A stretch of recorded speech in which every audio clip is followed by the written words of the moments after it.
December 15ஆம் தேதியிலிருந்து தான் நான் அந்த பொண்ணு கூட இருக்கேன். மேடம், நான் பவித்ரா எழுதின டைரியை படித்தேன். டிசம்பர் மாதம் 10ஆம் தேதி திருச்சி ஹாஸ்டல்லேருந்து வரும்போது தான் ஆக்சிடென்ட் ஆயிருக்கு. ஆக்சிடென்ட் ஆகி ஹாஸ்பிட்டலுக்கு போகும்போது தான் பெரிய மனுஷங்க கிட்ட மாட்டியிருக்காங்க. ஸோ இந்த கவிதாங்கிறவங்க தான் உங்க தங்கச்சி பவித்ரா மேடம். அதுல எந்த டவுட்டும் இல்லை மேடம்.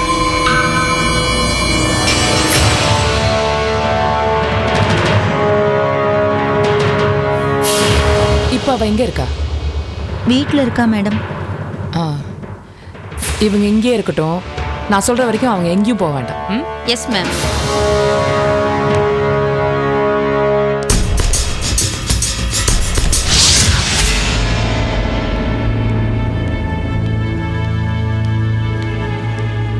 நீங்க கூப்பிட்டீங்கன்னு தான் நான் இங்க வந்தேன். இப்படி திடீர்னு ஹாஸ்பிட்டலுக்கு கூப்பிட்டு நான் தான் உங்க ஒரிஜினல் தங்கச்சின்னு சொல்றீங்களே, தெரியாம தான் கேக்குறேன். ஆக்சிடென்ட் நடந்தா பழசெல்லாம் மறந்துடுவாங்களா? எனக்கு நம்பிக்கை இல்லை. ஏன்னா நான் இதெல்லாம் சினிமால தான் பார்த்துருக்கேன். வாழ்க்கையில நிஜமா நடக்கிறது தானே சினிமாலையும் காமிக்கிறாங்க. இந்த மாதிரி ஆக்சிடென்ட்ல பழைய நினைவெல்லாம் மறந்து போற நிலைமைக்கு பேரு அம்னீசியா. அம்னீசியாங்கிறது ஒரு மெடிக்கல் டேர்ம். அந்த மெடிக்கல் டேர்மை நான் எக்ஸ்பிளைன் பண்ணா உனக்கு இந்த மாதிரி ஒரு ஸ்டேட் இருக்குங்கிறது மேலேயே உனக்கு நம்பிக்கை வருமானு எனக்கு தெரியல. அதே ஒரு டாக்டர் சொன்னார்னா நீ நம்புவல. அது மட்டும் இல்ல, உனக்கு இது ஆயிருக்கலான்னு ஒரு சின்ன நம்பிக்கை கூட வரலாம்ல. அதுக்காக தான் நான் உன்னை இங்க கூட்டிட்டு வந்தேன்.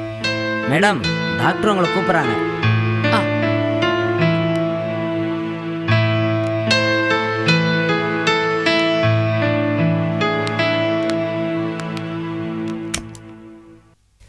Hello doctor. ஹலோ. வாமா.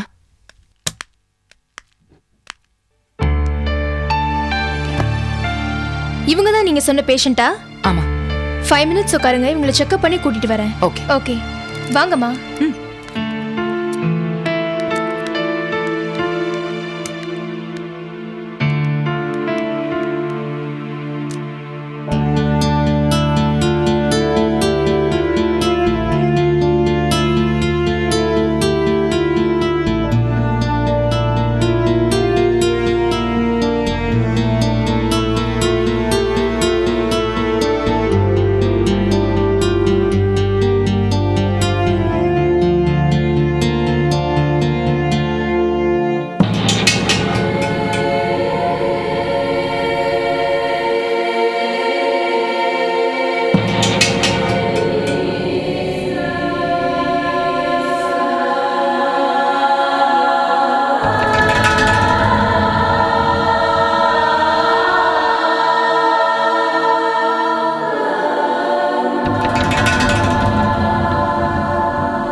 என்ன டாக்டர்?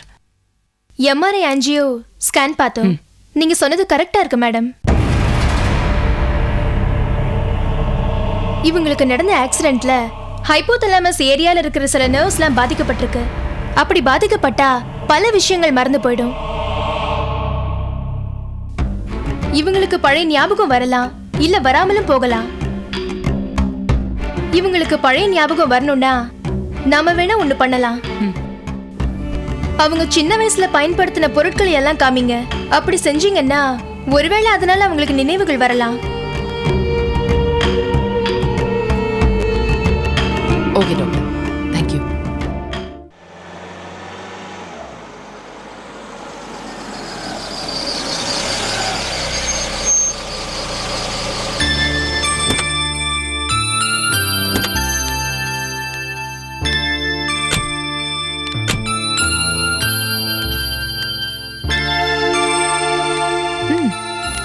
வாமா,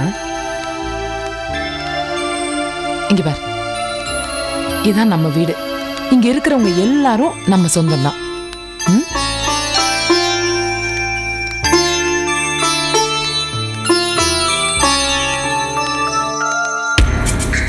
இதான் உன்னோட ஃபேவரட் ஜிம்கி. இந்த பெண்டன்ட், அப்பா, இந்த பெண்டன்ட்டை நீ ஒரு சினிமால பார்த்து இதான் வேணும்னு அடம் பிடிச்ச. கடைசியில எவ்வளவு கஷ்டப்பட்டு டிசைன் பண்ணுவலப்பா. இந்த கப்ஸ் ஸ்போர்ட்ஸ் டேல இது வந்து நான் வாங்கின கப்பு. ஆக்சுவலா இதுதான் நீ வாங்கின கப்பு. ஆனா ஸ்போர்ட்ஸ் டே அன்னைக்கு நான் வந்து 2 கப்பு வாங்கிட்டேன். நீ வந்து ஒரே ஒரு கப்பு தான் வாங்கினேன்ட்டு எனக்கு ஒரே ஒரு கப்பு தான் ஒரே அழுக. அப்புறம் நான் சொன்னேன் இதை நான் உனக்கு கொடுக்குறேன் அப்படின்லாம் சொன்னேன். ஞாபகம் இல்லையா? ஏய், இதை பாரு, இதை பாரு, உன்னோட போட்டோஸ் எல்லாம் இல்ல ஒரே ஆல்பத்துல சேர்த்து வச்சிருக்கோம்.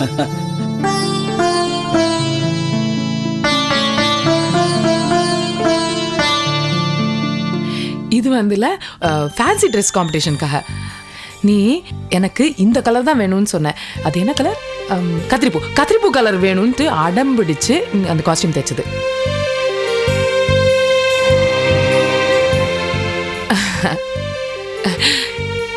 இது வந்து ஒரு டான்ஸ் காம்படிஷன். நீ ஆக்சுவலா பரதநாட்டியம் கத்துக்கிட்ட, ரொம்ப பிரமாதமா ஆடுவ. நீ டான்ஸ் காம்படிஷன்ல சேரணும்னு சேர்ந்து ஃபர்ஸ்ட் பிரைஸ் வாங்கின. அங்க பார், ஃபர்ஸ்ட் பிரைஸ்ன்ட்டு உனக்கு டான்ஸ் காம்படிஷன்ல கிடைச்ச ட்ராஃபி.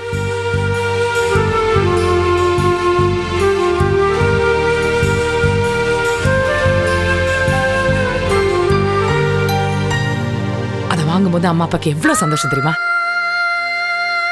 ஞாபகம் இல்லையா? சரி, நிறைய போட்டோஸ் இருக்கு பாரு. கொரத்தி, இதுவும் ஒரு ஃபேன்சி ட்ரெஸ் காம்படிஷனுக்கு தான்.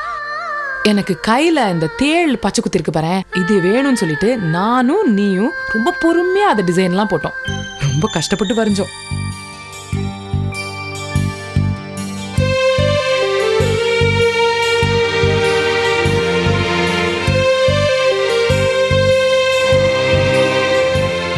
ஆக்சுவலா இது மட்டும் ஆல்பம்ல நிறைய ஆல்பம்ஸ் இருக்கு.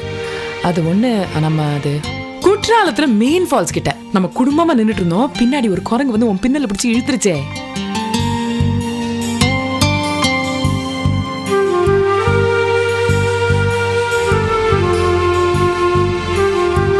திருப்பதி போயிருந்தோம் நம்ம 4 பேரும். அப்ப வந்து அப்பாவும் நானும் முன்னாடி போயிட்டோம். நீ வந்து அம்மாவோட வரேன்னு நினைச்சிட்டு இருந்தோம். பார்த்தா நீ அம்மாவோட வரல, அம்மா அந்த பக்கம் எங்கேயோ போயிட்டாங்க. நீ வந்து ஒரு தெலுங்குக்காரோட நின்னுக்கிட்டு என்னமோ தெலுங்கு தெரிஞ்சா மாதிரி நீ பேரமி நான் பேரமின்னு உளறிட்டு இருந்த. ரொம்ப நாள் நான் உன்னை நீ பேரமின்னு கிண்டல் பண்ணுவேன்.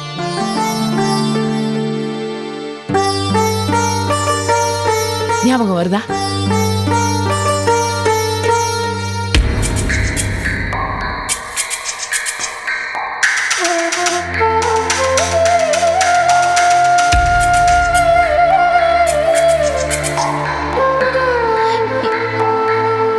இது எல்லாத்தையும் பார்த்தும் கூட எனக்கு எந்த ஞாபகமும் வரல.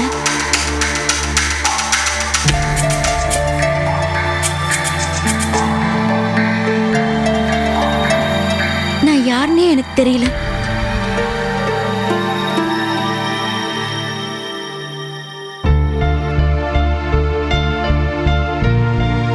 பவித்ரா, என்ன லக்ஷ்மியே, வசந்தியை பத்தி ஞாபகம் இல்லைனா கூட பரவாயில்லமா. இதோ நிக்கிறாள ரேகா, எப்படியாவது உன்னை கண்டுபிடிக்கணுங்கிறதுக்காக எத்தனை நாள் சாப்பாடு தூக்கம் இல்லாம அலைஞ்சிருக்கா தெரியுமா? இவ்வளவு உனக்கு ஞாபகம் வந்தா அதுவே போதுமா?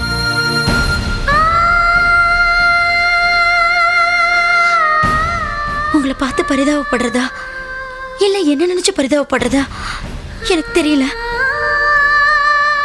என்னை பொறுத்த வரைக்கும் என்னோட ஞாபகத்துல இருக்கிற எல்லாமே கவிதாங்கிற பேர் மட்டும்தான்.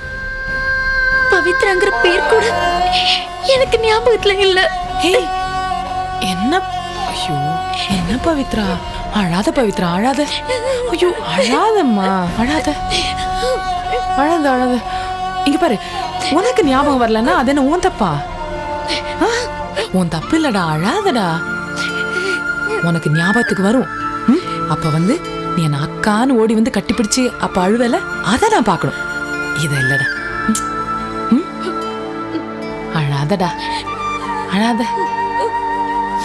இங்க பாரு, இவ்வளவு நாளா நான் உனக்கு ஞாபகம் வரும்னு வெயிட் பண்ணிருக்கேன் இல்லையா? எத்தனை வருஷம் வெயிட் பண்ணிருக்கேன். இன்னும் கொஞ்ச நாள் வெயிட் பண்றதுல என்ன ஆயிடும்? சொல்லு, என்னால முடியாதா? அழாதடா. ஓகே, பா. அப்ப நான் வீட்டுல போய் டிராப் பண்ணிட்டு வந்துடுறேன்ப்பா.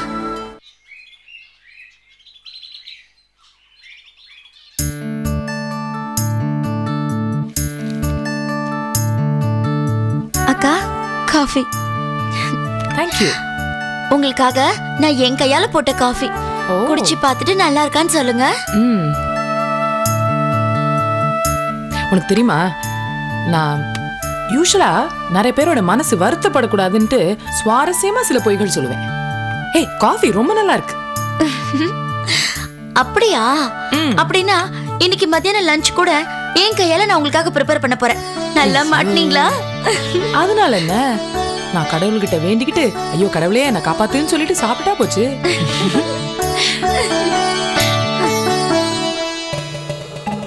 என்ன ஒரு மாதிரியா இருக்கீங்க? உடம்பு சரியில்லையா? நான் உங்க தங்கச்சின்னு தெரிஞ்சதுல இருந்து அவங்க இப்படிதான் இருக்காங்க. இல்ல மீனாக்கா? சேச்சே, அப்படிலாம் இல்ல. உன்னோட சொந்த அக்கா கிடைச்ச உடனே என்னை மறந்துடுவியோன்னு தான் கவலையா இருக்கு. அப்படிலாம் ஒண்ணும் இல்ல. அவங்க அவங்க வீட்ல இருக்க போறாங்க, நான் நம்ம வீட்ல இருக்க போறேன், அவ்வளவுதான். ஒரு நிமிஷம், நான் ஃபோன் பேசிட்டு வந்துடுறேன்.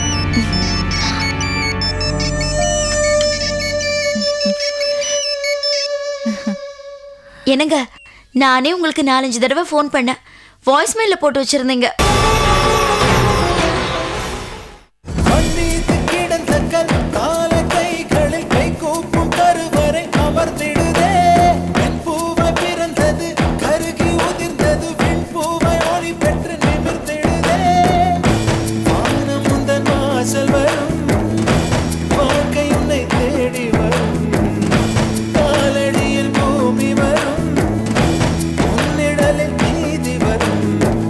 பலம் உடைத்திடும்